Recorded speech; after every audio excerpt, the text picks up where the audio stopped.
Upping your life and moving to a new part of the world is a tale as old as time. In fact, some studies show that it all began nearly 2 million years ago when some early humans, feeling adventurous, left Africa and overstayed their tourist visas in Eurasia. #YOLO. Last year, it's estimated that 184 million people lived outside the country they were born in. But why? Well, I'm Chris Russell. And I'm Rob Orme. And we want to know why people uproot their lives and move to a new part of the world. We want to explore what impacts the decision to leave has, not only on their lives, but also on the lives of those they love and care for the most. This is Here and Eire.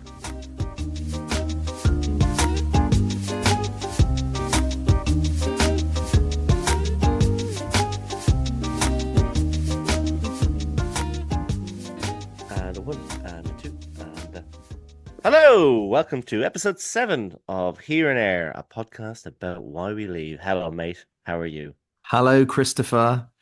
A warm welcome to you on this, our 7th episode. I didn't even register what you said then.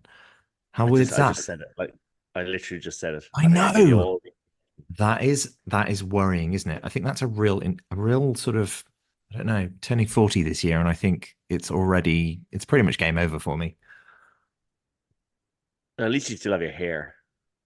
That's mate. I've got so much hair. Honestly, I've got hair in places I didn't know I had places. It's cropping up all over my body. Yeah, no, it's getting to the point for me where I joked that I'd never go to Turkey, but oh really? Oh, you're gonna go and get the Wayne Rooney. I'll be considering it. Yeah, the LeBron James. Yeah, God, greatest comeback in all of sports history is LeBron's hairline. Wow, I think that's like in the same way, mate. I'm here for you. I'll come to Turkey with you. I'll be there to pick you up at the airport, and get you home safe and sound. It's actually fairly reasonably priced. Is it? I would love to. I would, because as you know, I'm not follically challenged, so that is a world that I don't know. What are we looking at for a new head of hair? Well, they do it in stages, I believe. So that they split your head into 3, so the back, the middle, and the front. Oh, sorry. Well, you get discounts depending on how many of like if you go all 3, if you go all out. But I think you can do it for like I don't know. £2,000, like 4,000 Aussie-ish, like 5,000 Aussie for all 3 scalp sections. Yeah, I think that's what makes Turkey so cheap. Whereas I think like in Australia and the UK, it's like that just for one section. I think it's really expensive. Wow. Okay. Oh, yeah. What an interesting start to the podcast. Is there other than your hair, what's been happening? I know that you took a trip to La France. Mate, I am absolutely full to the gills of croissants, black coffee, and steak frites. Oh. I had a great time there in Paris. I was there I'm for a few so days. jealous. I wasn't at the Olympics, but I was there while the Olympics was on. The weather was cracking. The energy in the city was good. Have you been to a city when the Olympics is on? Yeah, I've been to 2, I believe. Yeah, 2 cities. I think I think it's very much like when the Open is on down in Melbourne. They do such a good job of creating of it being like a buzzy, vibey place to be that you don't even necessarily have to watch a game of tennis to have a good time. Like it's such a great atmosphere. Yeah, look, it is. The energy was really good. Everybody was there in their team kits and their colors and their flags, and even just taking a wander around some of the kind of more lively parts of the city. When people are just out in bars, all having a good time, singing their songs, and the energy is just really really nice. Yeah, it was beautiful. The one thing I was a bit surprised by was how big the Eiffel Tower was. Do you know when you see things on TV and photos, and then you actually see, like big landmarks, and you go see them in real life? You're like, oh, it's not quite that big. I do. I thought like the Statue of Liberty is like that. Statue of Liberty is really small, I thought, compared to what I okay, yeah, a bit like Tom Cruise. Yeah, I haven't seen him in real life. Yeah, he's tiny. I He's like do you, 5'7". oh, Yeah, he's I short. haven't. I mean, I'm not far off that, but yeah, yeah, he's tiny. Yeah, ooh, ooh. But the Eiffel Tower was massive. Like it's massive. It's huge, and it's like really imposing and beautiful, and it's got the Olympic rings on it. And some of the venues, like the beach volleyball venue there, is like is at the Eiffel Tower, and it's Oh, right. probably Okay, cool. the most beautiful sporting stadium in the world at the moment. That's about to get torn down once the games are done. Yeah, that's the heartbreaking Um, thing, isn't it? Although they did hold I don't know if you saw the venue where they held the fencing in this like beautiful sort of palace setting. It was stunning. Oh, Grand Palais, Grand Grand Palais. Palais. It is There we go. Thank you outrageous. so much. Yes. Yeah. I think they do like because a good friend of mine works on the production of the games, and he was saying I think they do like fashion events and stuff in there. But it is like magnificently beautiful. Yeah, I just think like the Olympics comes under a lot of criticism, but as this is a nice segue into our podcast, but as somebody that has an affinity for sports and who has a mother who was highly competitive and played a lot of sports at a high level, the Olympics have always had a really special place in our family, and yeah, I really value it, and I really look forward to it every sort of 3.5 years. I get the buzz again, and I know it costs a lot, and there's a lot of controversy around it, but I like it. And if that's It's not a thing of approval, don't know what is. it's one of these like it's one of these things that when it's on TV, it's brilliant. Um, and you're always watching something random. That's what I love. So my first experience of the Olympics was like 2012, and I did an internship in London, and I was like the most junior guy, and they were throwing me tickets during this internship just to go to Mm. random stuff. And I remember going to weightlifting on a Wednesday night. Oh yeah. And it was basically just like Wednesday evening, beautiful sunny evening. Everybody's in the XL Arena, 5,000 people on the piss. And all you want is this one person to lift the thing. So there's no like teams. Like I know there are people who from certain countries, but like everybody in that moment is just like, please lift this thing, and you're Yeah, cheering the yeah. guy on, and he lifts it, and or the girl, and they lift it, and you're like, that was amazing, and the whole place goes erupt, and it was Yeah. nuts. And I think Yeah, that's the best thing I about the love that about Olympics. the Olympics. It really shines a light on the not necessarily so popular during the regular season sports. No, well, look, this is it. This is it. So yeah, I mean, it was yeah. The Paris is great. And I think the games look really good. I think um, Ireland are doing very well. We've got our most medals ever, most gold medals ever at the moment, most medals Really? ever. So 4 gold medals, Australia and are right seven. up there too, mate. We got 18 golds at this moment in time.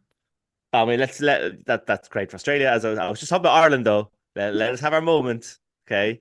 Most I medals wasn't I ever. wasn't diminishing your accomplishments. I was No, pointing you out just that you Australia came also, in. they're a small country, really, population You came size. in on top of me. You came in top of me. I said seven. You went 18. Where if you use the one and take it away from the eight, that's how many medals Ireland Do have. you think that Um, that's that's we have had a discussion around you and I in our private world about the influx of amazing new athletes in Ireland.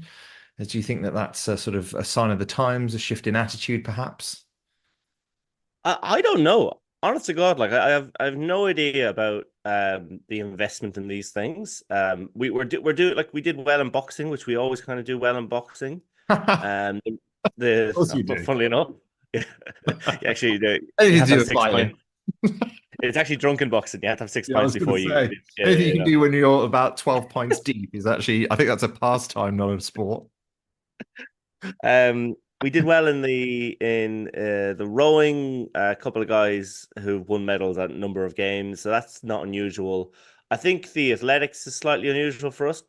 We haven't won an athletics medal in a long time. We had a guy win on the pommel horse, which I don't think we've ever had gymnastics before. Maybe I could be wrong, but I don't think we've ever done very well in gymnastics. So there just seems to be kind of things popping up, and I can't tell if it's invested. Swimming, we've got swimming as well. Yeah, I So saw swimming.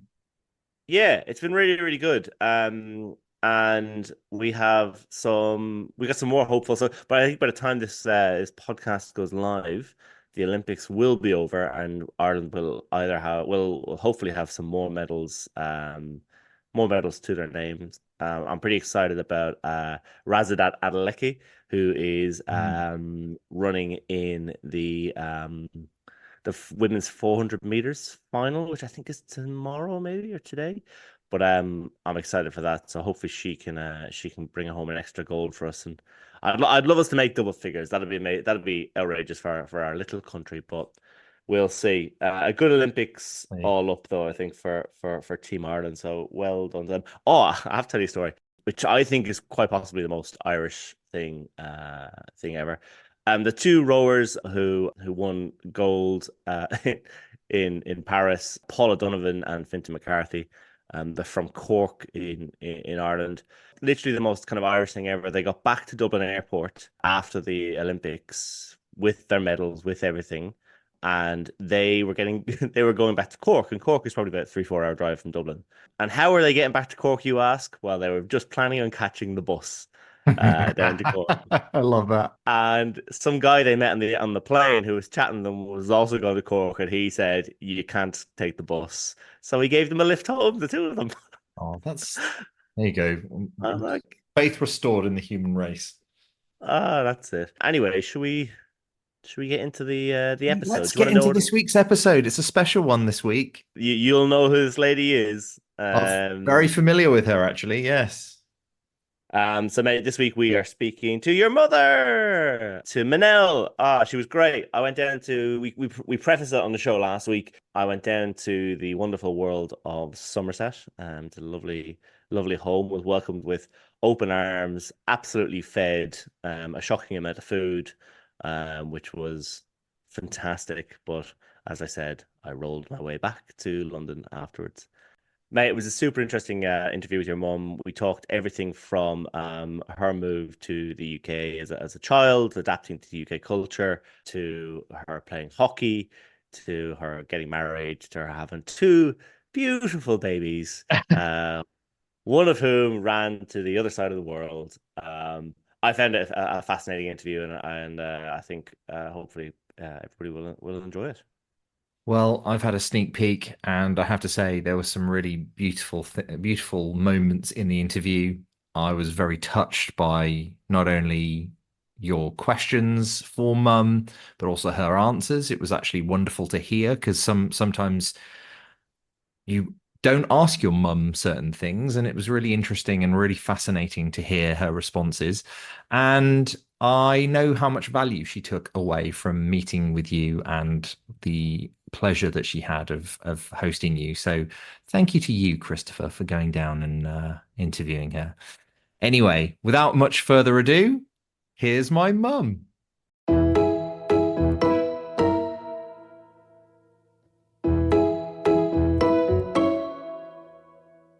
Hello, Manel. Welcome to Here and Air. Thanks for joining us. Thank you, Chris. Thank you for inviting me to your lovely home as well, Very welcome. We're nice to have you down here. and for feeding me. And I feel like I'm going to roll back to London, just a little bit portlier after the great weekend of food and sunburnt. I should add, I have 6 years in Australia, and I thought I was invincible. And a morning at your house in Somerset, and I'm sunburnt to bits. Brought the weather with you. Well, that's what I'm renowned for doing that. My grandparents, a bit of a sidebar, my grandparents once went to a desert in Egypt, and they said it hadn't rained there in 10 years, and it rained. That's the power of Irish people. There you go. Do you want to introduce yourself and just tell us who you are and maybe a little bit about yourself in general? Yes, I'm Manel MacDonald, and I am 67 years old. Been a teacher for 35 years and 88 days to be precise, before retiring and moving down to Somerset from Worcester, where I did most of my teaching. Started teaching, first of all, in West London, in a secondary school, then moved to primary, and then moved to Maidenhead in Berkshire for a short while before moving up to Worcester, where I finished another 25 years. Oh, wow. And now we're down here in Somerset, in beautiful Somerset, enjoying retired life. And doing a great job on the gardens, I must add. Oh, thank you.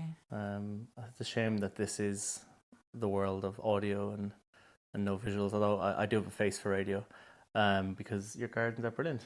You've done a really nice job on them. Yeah, we've been down here 6 years now, so it's still a, in progress, really. We should also obviously point out the fact that you are Rob's mum.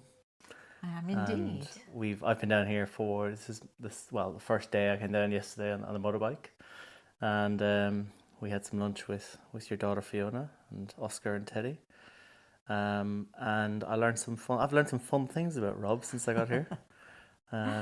His nickname Fats, Uncle Fats. I think I'm gonna change his name in my phone book to that.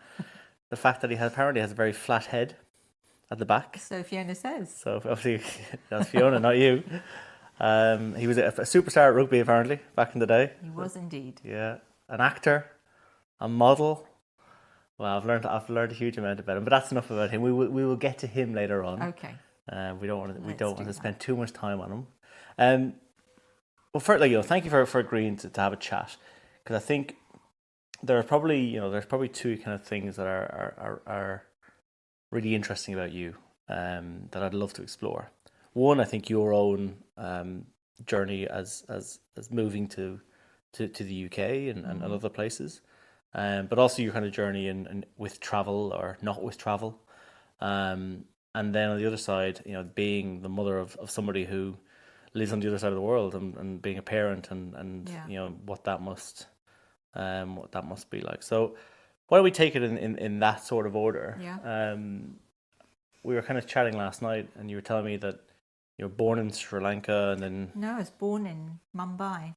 Father is Sri Lankan, Yeah, okay. Mother is Indian. And my father was working for Air India at the time. Yeah. And was renting a property above where Mum lived. So that's how they got to know each other in the first place. But I was actually born in India. Yeah. But I have got Dual citizenship. Yeah. At the time. Yeah. So yeah. So born in India, and then how long were you in India for? So I was there until the age of 5. Yeah. And then we moved to England. We moved to Richmond in the worst winter, I think, on record. And it was just awful, because we didn't come with anything that remotely looked like a coat or a pair of boots, So that was really hard for everyone. So yeah, had all my schooling here. Yeah. Then we moved to Bedfont near Heathrow Airport, because Dad was working for British Airways and as an engineer inspector. Yeah. So schooling was around Bedfont before moving to university. Were there just to go back to the move, was your parents, yourself, you've got a brother and sister as well? Yeah, I've got an older brother. Yeah. And a younger sister. Okay, cool. And they all made the move as well. For your brother, yeah, did we your all sister moved. Yeah, at the same time. And how old were you? And you said you were 6, and your brother would have been. I was 5 when we moved here. Yeah. My brother was 9, and my sister was just 1. So it's roughly 4 years between the three of us. And I guess talk to me a little bit about that time. Like, do you remember much about that, or was it kind of just you were so young that it just kind of came and happened? And don't really remember a lot of it. Vague things of being on Richmond Green come to mind, and then moving to the new house in Bedfont and sitting on a trunk, because that was all the furniture that we had. Yeah. And then the next sort of memory I've got is actually just being at school and being able to wave to Mum from the playground, because we were that close. I could see her from the window. She'd be there giving me a wave at lunch times. Yeah. So yeah, we were very close to the airport. And then moving on to secondary school, really. Yeah. And was your brother settled? Because he would have been, if he was 10, he'd been a bit more kind of aware of surroundings. And did he settle okay, or was it kind of? No, I think all three of us settled pretty Yeah, quickly, okay, because great. we were young enough just to be in a junior school before. If I think it would have been more difficult if it was secondary school. Yeah. But yeah, junior school just settled us down before we moved on. And what was the reasoning for moving from Mumbai to London? Education, Yeah, okay. definitely. It was high priority on my parents' list that they wanted us educated here. They wanted us to go to university here. Yeah. So yeah, that was the reason for moving us here. Okay. And your dad basically got a job pretty much straight away, did he? Yeah. Yeah, okay. Yeah. Oh, that's fun. Must have been exciting. It must have been exciting for them, because they would. How old were they when they made the move?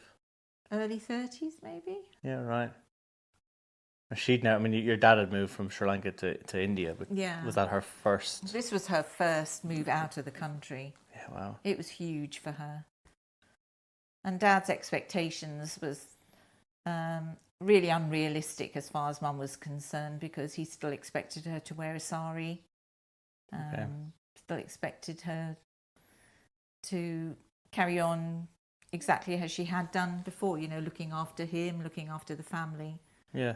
Which is what happened, really. She didn't really have any life of her own to go and do things that she wanted to. It was all about us and all about looking after him. Yeah, wow. And he was the provider, and he would go out to work. That must have been pretty taxing. Yeah. But, I think because Mum had never known anything different, she didn't know what other expectations or what else was out there. Mm-hmm. And she just went along with it. Yeah, great. So tell me about you then. So you did secondary school in London, university in London as well? Yeah, I went to secondary school about 3 miles away from where we were living in Feltham. And it really became my escape. Yeah. From the age of 11. I didn't have the best relationship with my dad, simply because he was very traditional in what he expected from us. Yeah. And I wasn't allowed to socialise with anybody, certainly wasn't allowed to talk to any of the boys. Didn't go on any school trips, never went abroad on anything, nothing. Because if it involved the boys being involved, I wasn't going. Yeah. So I just threw myself into school, really, and any excuse for staying there after school and doing something, I'd be the first one there to avoid having to go home. So sport became my go-to, really. I had a fantastic sports department, and I'd be there every evening. Playing hockey, you told me, is that right? Yes, well, hockey mainly. Did netball, volleyball, basketball, all the usual. And just found actually I could do it, but hockey was my main thing. What sort of pitch were you playing hockey on? Oh, it was just a grass pitch at the time. It wasn't any, purpose-built. When I started playing hockey, which would have been 2000, most of the clubs in Ireland had AstroTurf pitches, except for ours. So we were kind of like the peasant club almost. And we had an old style shale pitch. So teams from Dublin would hate coming out to play us. Yeah. Because it was just, they couldn't. I look back at it now. I was like, how does sport even survive on that sort of pitch? I don't know, because it just wasn't as fast paced. You couldn't do anything. You couldn't drag flick from short corners or anything. But I remember before every game we had to drive a car with a ladder attached to the back of the car, and two of us would stand on the ladder while the car drove along to smooth it out. And if it ever rained, you'd have to poke a hole in the bottom of the goal to let the water at the back.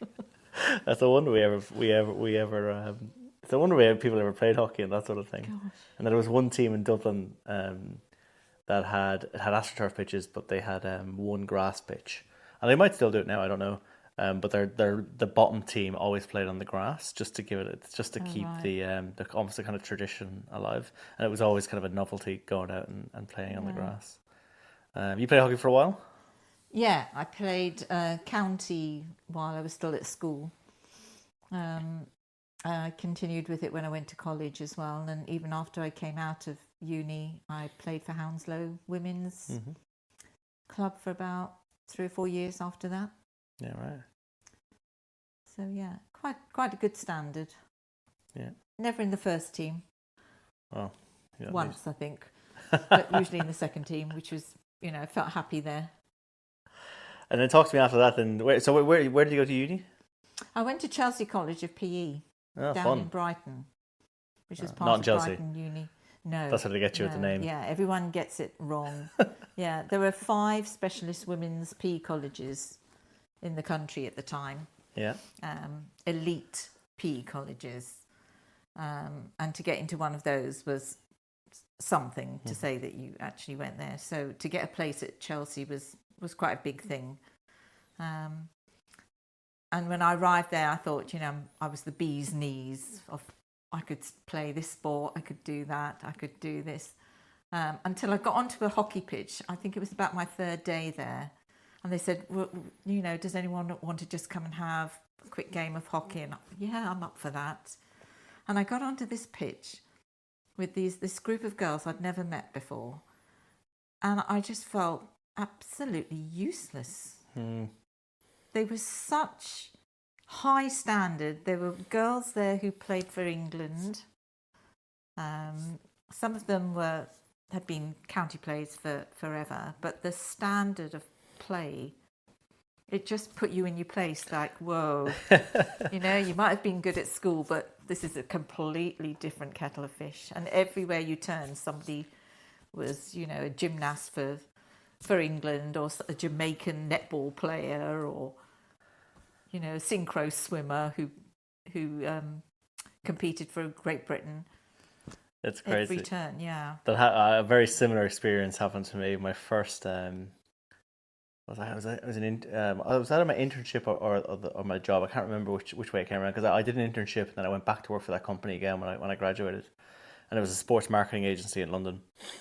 And I was walking around going, I was really good at hockey, really good at hockey. I played in Scotland Division 2 or 3, whatever it was.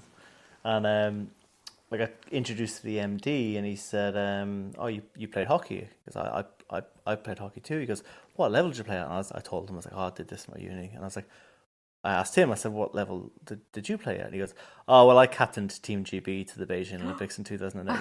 I was like, okay, cool. Well, that's the end of that conversation. Good on you. Oh, gosh. But very humbled, very, very quickly.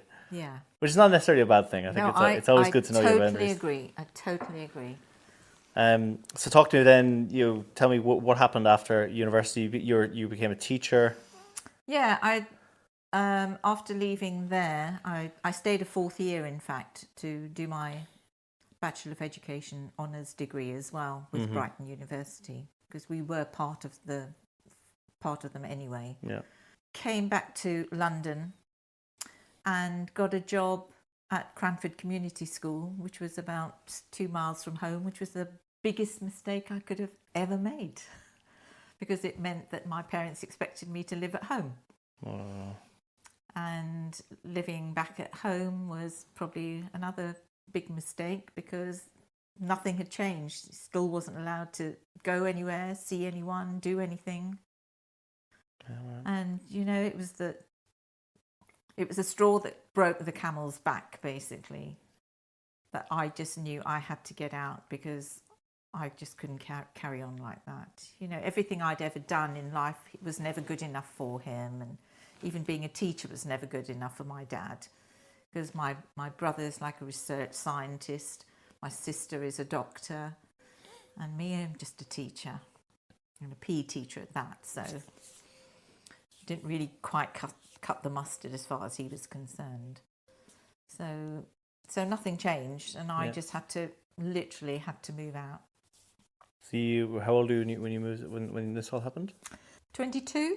Must have been about 22 after. It would have been very hard to go from having your independence at a university and having. Well, I was so naive when I went to university. I knew nothing. Yeah. I knew absolutely nothing. That first day, walking back from the college back to my digs in town, was a mile walk, and that was the first time I'd ever been allowed to be on my own and walk anywhere. I had never been allowed to do anything like that, and it was just mind-blowing for me. Yeah, wow. And going to a pub and somebody saying, you can buy the next round. I didn't even know what that meant. I had no idea. Oh, wow. What's a round? And going out, they'd say, oh, we're going out tonight to some club or other. Well, to me, I thought you get ready at like 5 o'clock and you'd be ready to go at 6. Well, they weren't ready to go out till about 10 o'clock. Yeah. And the whole concept of what was going on and boys and friendships like that had completely passed me by. Nothing to draw on at all. And you adapted to that quite quickly? You kind of... Had to. Yeah. Had to. Okay. Yeah, it was the biggest learning curve I had, though. Yeah. Huge. So then going back into your parents' house would have been really tough. For that. It was just back to, same old expectations. Yeah. So had to get myself out of there. Yeah, right. So tell me where did you go then? What happened then? I went and stayed with a friend of mine, actually, who was also a teacher in her digs, before moving in with a different teacher who I ended up marrying, which was Phil. There you go. He and I both taught at the same school. Yeah. I think even then I was flattered by the fact that somebody was paying attention to me. It wasn't like I'd had relationships before and I knew what to expect or anything like that. Yeah. We sort of just fell into the relationship, really. Yeah, wow. And you're still in, so you stayed in the UK. Yeah. Your brother had gone at this point or was still here? My brother had got a first-class degree from Aston University and was doing a master's at Southampton. Yeah. On a scholarship. My sister by this time was starting her career as a doctor, where she was still training. But she also had plans that she was always going to go abroad. Yeah. To work rather than stay in England. Was there a kind of rationale for that? No, I don't think so. Well, she wanted to travel anyway. Yeah. And she actually went over to New Zealand and got a job first of all. So she for the first time around went as far as you could go, really. Yeah. Before you start but coming she back. was with the RAF and they were paying for her to do her course as a doctor. Yeah. And she'd been out to Belize and places like that. So I think she'd been out in that area. And just thought, yeah, this is for me. We couldn't go any further, really, could you? No, I mean that's the other side of the world, right? Yeah. And then try kind of moving abroad. You kind of didn't appeal to you, or wasn't on the radar. It was never on my radar, no. But my brother had been allowed to do trips with his school. Mm-hmm. He was in the grammar school, the boys' grammar school. My sister was allowed to do it because she was at a girls' grammar school. Yeah. So they'd had like a taste of going abroad. I had nothing because it was never even spoken about that I could go on any trip because the boys were involved. Oh, wow. Okay. The boys would be on the trip, so no, it was never happening. So no, it never. And you never felt it was something you were missing out and you wanted to do, or it's just you kind of... No, I never felt that the travelling was something I was missing out on. Yeah. I just knew that I was missing out on so much more that other people just took for granted. Yeah. And people just stopped asking me in the end, like parties and things like that. Nobody ever asked me because they just knew what the answer was going to be. So what was your forget kind of moving abroad then, what was your first trip outside of the UK on holiday? I did go to Sri Lanka with your parents. With my dad, surprisingly enough. We had a wedding to go to. Yeah. But it was wonderful because I didn't have to spend time with him. I could spend time with the cousins. And it was just a case of getting there with him and coming back again on the same flight. And how old were you with that? 18. Oh, wow. So that's the first trip out of the UK was, 13 years after you'd arrived? Yeah. And had you I mean, even if you'd been to Sri Lanka before, you wouldn't have remembered anybody? I vaguely remember one or two places in Sri Lanka, believe it or not, because I could draw a map of the family home, and they were just absolutely gobsmacked that I could do that, and I knew where the rooms were, and I don't know where that came from. I must have been about 4 or 5 at the time. Yeah. Okay. Well, what's Sri Lanka like as an 18-year-old who's pretty much grown up in the UK? Oh, it's just paradise. Yeah. Absolute paradise. And the fact that we were a group of young cousins who could just get together and get in a jeep and go off and do something, that was a real novelty to me. Yeah. Just the freedom of it all. Yeah. But I never it never occurred to me, oh, this is what everyone's doing all the time. To me, it was, I'm just on holiday. I've got this little bit of freedom. Whereas people were doing that all the time. That was their life. Yeah. So you meet Phil, you're kind of settling down, good to go. You have Roberto pops along. He does indeed. What's he? I mean, I don't want to talk too much about him because I don't want to do his ego I don't want his ego to grow too much. But what was he like as a little rascal, little rapscallion?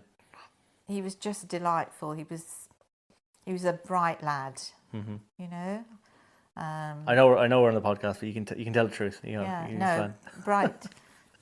Bright boy. I can remember taking him to school the first time, and the teacher asked him to sit down and gave him a book, and said, "Can you read any of that, Robert?" And he just, swung his legs and started reading away to the head teacher. And thanks, that'll do, he said. We can see where we're going with you. Yeah, very independent at school. Yeah, as well. The only time I've ever seen him cry, though, was I was helping out in the school at the time, and he came past. They were going swimming, and he saw me sitting there, and he just didn't want to go. Then the tears came and everything. Oh, like this. But that's the only time I've ever seen him not in control. He was, very independent. And even when he went to secondary school, you'd ask him, "Have you done your homework? Have you done this?" "Yep, all done."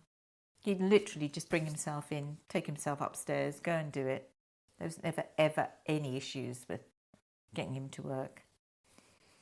Yeah, he strikes me as the type of guy who would have done very well in school. Yeah. Even kind of doing the podcast with him, he's much better prepared than I am. But as I've said to you, that parents' evenings were a nightmare for me. The fact that you'd go there and they'd be saying, "Well, Robert really does need to not talk quite so much, and maybe if he doesn't sit and chat to so and so this much," and then you'd get to the last person. It was Mrs. O'Donnell, who was his English teacher, and the change in the boy was quite incredible. How he was absolutely hooked on everything she was saying to him, because she was saying, "Rob, if you did such and such like this," yes, and you could see the way that he had this wonderful rapport with her. Amazing. I'm kind of not surprised, because his his oratory skills and his ability to string a sentence together is, they're quite impressive. It's probably one of the things I struggle with. Sometimes you see things that you're not particularly good at in other people, and you become kind of you're very good at that, and you recognize it. I think it doesn't surprise me in kind of any real way, because that's the kind of thing he'd be very into. So he is kicking around, the star of the school rugby team, I believe. And the drama department. And the drama department. Yeah. And modelling, and as we mentioned earlier. And you're teaching up the road and kind of settled into life is this in Worcester? Yeah. Yeah. It's in Worcester. I was teaching in Kidderminster, in fact. So I had about a 18-mile drive to Kidderminster every day. Yeah, wow. And he was at school in Lower Broadheath, which is where we lived. And he talks about, I know you listened to the episode where we talked about family, but he talks about deciding to move to Australia because the way he described it was he wanted to move out of Worcester back into London, so that's where he went to King's. Uni, yeah. And then Australia was kind of mid-20s, I think he decided he was going to Yeah. go there. I remember him having the conversation with me and saying, Mum, you know, I want to move to Australia one day. It's sort of my dream to do that. So kind of for a long time wanted to do it. Yeah, I think so. I mean, I wasn't sure when he said he wanted to move to Australia, whether he meant permanently move or he wanted to move and test the waters as such. But the fact that he'd mentioned it quite early on in his 20s, and then he was 27 by the time he actually went, I felt like I'd had him for a bit extra time. I thought he meant university and he'd be straight off and gone, and he wasn't. So it was quite nice. I felt that I still had him for a few years before he headed off. And how did you feel when he eventually kind of booked the flight and jumped off? I was excited for him. There was never any, oh, please don't go. There was never any pressure put on him that he shouldn't be going. Yeah. But I never really thought the long term, what does this long term look like? Is he going, or is he going to go and then come back again? Yeah. And it was just waiting to see, you know, how it suited him really. Yeah. But he obviously loved it from the minute he went there. And then when he said that, you know, he'd applied for his citizenship there as well, that became sort of like ingrained in me, right, this is permanent, he means it. But you'd had that kind of build up, you know, he hadn't decided, or in your eyes, he hadn't kind of gone, I'm going Australia forever, bye. It was, you know, a kind of a dip the toe in, test it out, and then it just over time. He never really said whether he thought, well, I don't remember him ever saying that it was, I'm going permanently. Mm-hmm. He says, I'm going to Australia. So I just, okay, we'll see what happens then. But I never, ever wanted to put pressure on him. Yeah. Like I felt pressure from my father. Yeah. Or, you know, like I being stopped from doing this all the time. Just never, ever wanted that to happen to him. You were telling me a story last night about his, because King's was his second university, right? Yeah. So you want to tell me that it was Bristol, was that right? Yeah, he went to a university in Bristol, and I think about a week in, he phoned and said that he felt like he was on the wrong course and in the wrong place, and we just said, come home, you know, just come home if that's how you feel. Rethink it, have a look at other universities, and we had a few quiet days with him in his room, and then he seemed to come out and, right, I'm going travelling for a year, which he did with two of his friends. And I think while he was out there, or maybe before he went, he decided on applying to King's, and I think they'd offered him a place for when he came back, and much happier, so happy being in London. I think that's one of the things that I think being an expat is you. I was saying to you last night. It's your the things you start to kind of like look at, especially when you do it long term, especially when you go somewhere like Australia. You start to think about family. You start to think about, you know, am I there enough? Am I involved enough? Am I kind of around enough? Yeah. I've been lucky that I've never had any pressure either. My mum, to be fair to her, has always been her mantra has always been, you know, go and live your life. Yeah. Do enjoy it. You know, don't let us. Even when I moved back, she took me, kind of had a conversation with me and said, "Don't move back because of us. If you don't want to be here, don't be here." And not everybody has that. Yeah. You know, I know people who are in Australia at the moment whose parents don't want them to be there. Yeah. Who have no problem in kind of little sly, and then not kind of always direct, you know, little things like, oh, when you come back, or, you know, just that, and it does add a lot of pressure, and it does add kind of, and you then, you know, I know some people, you kind of have to be a little bit selfish with it, and then there can be a whole guilt thing. I just think you've just got to live your life, haven't you? Yeah. I know I missed out so much as growing up, and all the way through my sort of 20s and 30s, I don't feel I was doing really what I wanted to do all the time. I was so sort of dedicated to my profession that everything else didn't really matter at the time. I had to concentrate on that. Whereas now I think I needed a better balance, and I didn't have that. Is there anything in particular you think you'd have liked to have done? Probably be more spontaneous, to be quite honest, rather than it being, well, like I'd get to the weekend and I'd still be planning and I'd still be doing school stuff. It never ever stopped. Instead of saying, right, I've got to stop now, and this is children time. I mean, Fiona always brings up the fact that I was never at sports day, and I was never at school plays, and I was never at something or other that she was doing. And we weren't given the time off to go to that, and it was just part and parcel of the job. And that's hard listening to her say that even now. So I suppose I've overcompensated by always being there for Oscar and for Teddy and things like that. But every sports day and school fete and everything, I'll be there for the grandchildren, because I never did that with them. I mean, that's the great thing about grandchildren, isn't it? You kind of you're almost given Yeah. you're given a second chance without the pressure of being a parent as well. How long was Rob in Australia when you first went out to see him? He must have been out there a good 6 or 7 years. Yeah, wow. Or maybe even more than that, actually. Because I don't think I actually went out and saw him until after I'd retired. We won't fact check the dates here. Don't worry.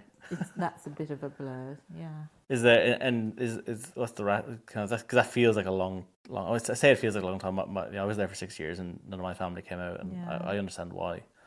But that feels like a kind of a But chunk of time. I felt, I felt that I owed it to him to get out there, because he'd asked me so many times, why don't you come? Why don't you come? And you've got summer holidays and things like that. But the summer holidays, I'd be in school the first week, I'd be in school the last week. And it just didn't feel like it was long enough to go for the amount of time that you wanted to for a trip that far away. So I felt that we owed it to him to actually get out there. And also Billy was out there, Graham's son, so... And Graham's your husband, just for... Yeah. For everybody. And so you told me when you were retired, you did a world trip. Was this separate, kind of a business class world trip around the world? Was this separately, or is separate to this trip to Australia first time, or part of it was separate to that trip. Yeah. What was the motivation for doing that trip? What, the world trip? Yeah, maybe tell us where did you stop? We stopped off first in Madrid. We went to Doha. Went to Sri Lanka. Went across to Perth, Sydney, Queenstown, Auckland, LA, New York, and then back via Madrid again, back to Heathrow. You totally missed the best part of the world. You just went over Ireland, didn't even look at Ireland. We didn't. That's great. It's the place to be. God, you missed a real trick there. What was the motivation for doing a trip like that? That's a huge trip, right? Yeah. I'd had breast cancer. I was diagnosed with breast cancer in 2012. And I had a really rough time of chemo and radiotherapy and lymph glands having to be removed as well, because I had it under my arm too. So I had almost a year, and Rob turned up just at the beginning, in fact, of my first lot of treatment, and came with me. And I can remember him sitting with me in the doctor's surgery, and then in the hospital rather, and them saying, we really recommend that you do the chemo. And I didn't hesitate, and he said it's a no-brainer. You've got to just do it and get on with it. But it was just lovely having him there, the fact that he'd flown across the world to be there with me. And then just constantly checking in on how I was doing and stuff like that. Yeah. So. And that's very hard when you're an expat. Yeah. Yeah. It happened. I think he had Fiona too. Yeah. Relied on Fiona quite a lot to keep him updated as well. That's the thing. But it's while you're sitting having that chemo that it suddenly it dawns on you that there's more to life than just teaching. And it was then, while I was having the treatment, because you're there for like hours having stuff pumped into you, I started writing a bucket list of all the things I wanted to do and places I wanted to go and people I wanted to see. And I thought, I'm just going to work my way through this. I don't care how long it takes me, but I'm going to work my way through it. And first on the list was go and see everybody, go and see the family. So that took you around the world? Yeah. So I finished the I had chemo as well as radiotherapy. That sort of thing that kind of like, again, when you're an expat abroad, you kind of have to, or at least I did anyway. I kind of had to sit down and go, right, something can happen. Yeah. And you might not make it back. Yeah. So, I mean, I lived in Scotland. My grandmother died. I didn't get back for it. She died very suddenly.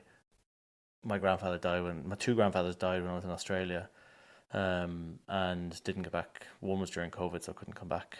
And I think those sorts of things they're really testing, because you realize how far away you are from kind of family and kind of from some of those things, and it can make or break you, really. Yeah, but I think because he was in contact with Fiona all the time, and she could reassure him that I was okay, or he could contact my sister, who was the doctor, and say, is Mum okay?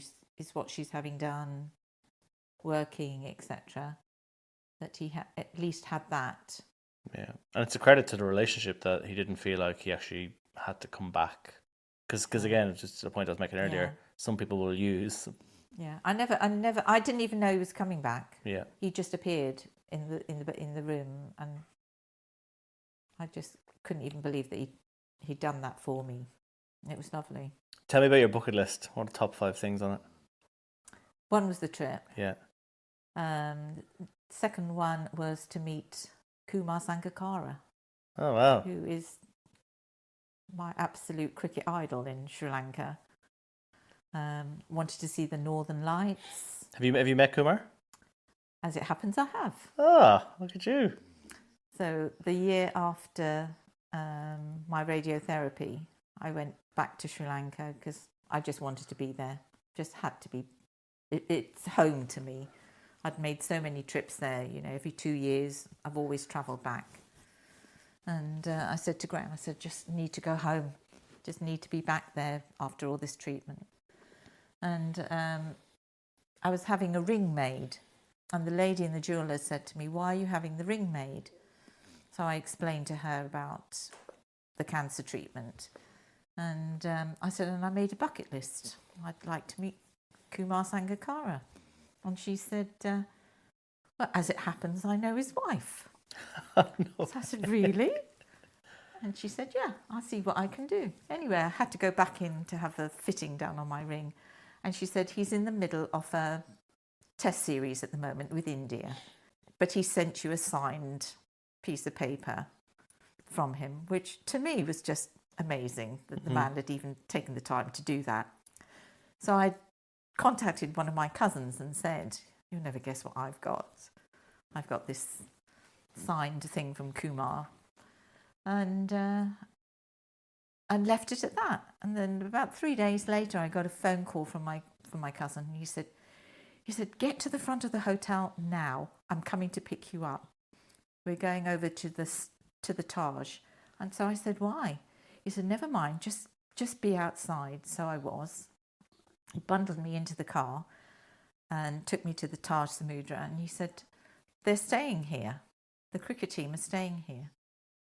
And his wife knows whoever one of the coaches was. And they'd said, well, just come along, and meet him when he comes into the lobby. Well, when he came into the lobby, he was absolutely mobbed. Everyone knew that the team was staying there, and he was mobbed. And I just thought, oh gosh, no, I'll just stand here. At least I've seen the ban. The next thing I know, I'm being dragged forward, and they're saying, oh, this is the lady, who you sent the signature for. Yeah. And he said, "Oh, how are you and how are you doing?" And he was asking me how the treatment had gone and things like this. And I'm feeling very self-conscious at this point because there were so many people there who obviously wanted photographs with him and wanted a bit of his time. So I just sort of stepped back and I was standing by one of the pillars. And then he was making his apologies because he had to go. And he then turned around and he looked at me. He went, "Cup of tea?" No way. I said, "Please." And so we sat for 45 minutes. He just went and ordered tea for us in the lounge of the Taj Samudra in Colombo. Sat me down, cup of tea, and we just talked cricket. And then Mahela Jayawardena, who was actually retiring after that series, he came along as well. Like, it was quite normal to sit next to me and just chat. Oh, wow. It was just bizarre. Then he was asking me whether any of the family followed the cricket. And I said, well, Fiona does. So he wrote a T-shirt for Fiona and signed it. Then he asked me if I'd been to his restaurant in Colombo. And I said, I have been in the past, but I said, I can't get a reservation for love nor money. So he was straight on the phone to them to reserve me a seat for the next day, a table for the next day. And then he said, "Do you want to come to the cricket?" I said, "Do I want to go?" "Yes." So he left tickets for us at the stadium in Colombo to come and watch the last day of the series. Just That's incredible. I know. They say don't meet your heroes, but wow, what Incredible. a generous man with just with time, you know. That's Yeah, exactly. And I said, how do you cope, with all this, the fans that you've got here? And he said, this is nothing compared to what he gets when he goes to India. He said it's far worse. Yeah, wow. He's an even bigger star there, but so grounded, so grounded. Yeah, wow. Well, what are the other two? So that's 3. Oh God, I've got a huge list somewhere. I can't even remember what it is though. That's all right. It's just if you remember them off the top of your head. But yeah, that's pretty incredible. That's well worth writing down, isn't it? Like, hit your write something down, you want to do it, and then when you actually kind of you don't even expect half of that, do you? No, not at all. So let's go back to kind of Rob in Australia. You've been out to, so how many times would you say you've been out to see him now? I think we've been out twice to see him. Okay. Or 3 times. What's that like when you kind of go out there? Because we met, that's where we first met in. Yeah, it was. In the North Bondi RSL. Yeah. It was a fun little dinner, that one. Yeah. What's it like kind of going out there to see, I guess, maybe not, what was the first time like? Because he would have been living there for quite a long time, and he had his life there, and 6 years, 7 years, a long time to build your experience. It was quite difficult the first time because he just was at the end of a relationship with somebody, and so I think that was still playing on his mind. Mm-hmm. But with Rob, I always feel that we have our moments where we can just go away and just talk, and just walk and talk, and that sort of brings us back to where we are today, mm-hmm. what's gone on in his life and what I've been up to. And as I said to you, even in Sri Lanka, we've walked along beaches and walked for ages and not even realised where we are. So, yeah, I love those moments. I love just the moments, the two of us, not with everybody else around, just the two of us. Just time. Yeah. It's important, that, isn't it? Yeah, it's really precious. And his thoughtfulness as well, like the last time we were there and him taking me away for the day, like it's nothing to do with anyone else. It's just your time and me, Mum. And the afternoon tea and just spending the day together. Just perfect. Do you think he'll ever come back? No. He'll come back for holidays. He'll come back to see Fiona and us and the grandchildren. But no, I don't think he'll ever come back. Why do you think why do you think he loves Australia so much? I think he likes the outdoor part of things, he does a lot of outdoor stuff, the camping and hiking and stuff like that. And he's got I don't even know what that car is he's got. Betty. Yeah. Oh, yes, Betty, of course. It's named after his grandmother. Named after his grandmother. It's about the size of a small block of flats. Yeah. I think he takes up half of the street just trying to park it. That's right, it does. You need a ladder to get into it as well. You do.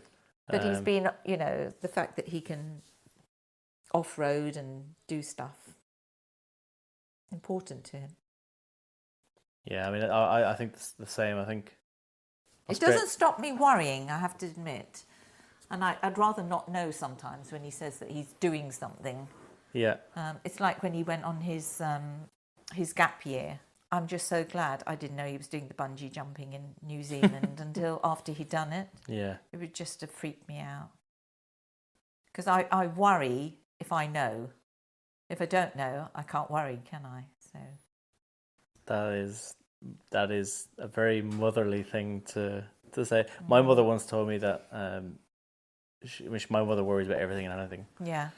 And she once told me that she said one day I was just sitting in the house having a cup of tea and I wasn't worrying about anything. And then I started to worry that I wasn't worrying about something, so I needed something to worry about. Which I thought was just a really kind of, I don't know, self-destructive, motherly kind of thing to say and do. I guess now you've retired. Do you see travel and kind of? I've got a new lease of life since I've retired. Yeah. Absolutely, poles apart from where I was before. And I think the having the cancer was the catalyst. Then retiring, then moving down to Somerset. Yeah. It's been the making of us. I will never turn down an opportunity to do anything now. If somebody says, shall we go out and do such and such, I'll be the first one there. Yep, let's do it. Don't even think now. Well, it's funny you say that because I brought a spare helmet for the motorbike. Says you want to come for the spin. Maybe that's the one thing I won't do. I've got one final question for you. If, I guess, have you got any advice for parents whose children might be considering moving abroad or who might already live abroad? Just let them go. Give them their wings. Because they'll fly or they'll come back, but it's their decision. It's their lives to live. It's not, you can't live through them. They can't live through you. Because they'll only, resent it later on. I think I've got the best of all worlds with Rob. Because he's doing what he wants and he knows I'm here and I see him when, we're meeting up in Sri Lanka. It'll be fantastic. But there's no resentment there. There's nothing. You proud of him? Very proud. Very proud. Very proud of both my kids, actually. They're both very different. And they love to gang up on their mum when they're together. But so proud. That's the right answer. Well done. Manel, thank you very much for joining us on the show. Thank you very much for your hospitality, for having me down here as well. It's a new standard now that I'm expecting from every guest. They have to let me stay in their house for 3 days and feed me. You're very welcome. And yeah, well, thank you so much. And please come back again. Well, you'll never get rid of me. Good. That's my room now. That's what we want to hear. Thank you. Hey, if you liked what you heard, give us a subscribe and pop over to Here and Eire on Instagram. Say hello. We'd love to hear from you.